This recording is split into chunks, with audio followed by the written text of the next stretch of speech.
ব্যারাকপুরে নতুন স্টাইল বাজার হয়েছে, তো ভাবলাম কি একটু দেখে আসি কালেকশানগুলো কেমন। আর আমি তোমাদের এখন দেখাচ্ছি কিছু কিচেন অ্যান্ড অ্যাক্সেসরি কালেকশান। আমি যখন ঢুকেছিলাম তখন তো আমি জামা কাপড়ের কালেকশান দেখছিলাম, তো ওপরে গেলাম, কি মনে হলো একটু ওপরে গেলাম, গিয়ে দেখলাম কিচেন অ্যাক্সেসরি, যেগুলো মেয়েদের খুব দুর্বল জায়গা, যেটা আমারও।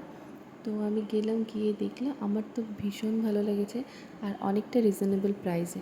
তোমাদের আমি দামগুলো দেখিয়েও দিলাম কেমন কি প্রাইস।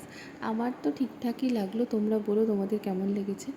আর এখানে রান্নার বেশিরভাগ, যে ওরা এখনও পুরোটা গুছিয়ে উঠতে পারেনি, তো যেগুলো যেগুলো দেখলাম আমার তো বেশ ভালো লেগেছে। আর আরেকটা মজার ব্যাপার হচ্ছিল, যখন আমি ভিডিওটা করছিলাম, শুধু ভিডিও করা না, অনেক ওখানে সবাই ছিল, মাঝে মধ্যে কারেন্ট চলে যাচ্ছিলো, মাঝে মধ্যে আসছিলো। তো মানে কি বলবো, আমি তো একদমই ভয় পেয়ে গেছিলাম কী হচ্ছে এটা। তো আমি এইগুলো বেশিরভাগ জিনিস আমি টর্চ জ্বালিয়ে রেখেছি।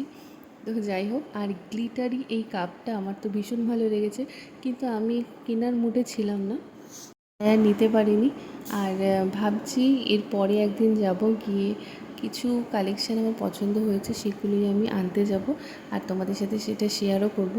তোমরা দেখতে পাচ্ছ গ্লিটারের যে কাপটা, এর প্রাইসটা আমি দেখালাম, আমার তো রিজনেবলই লেগেছে।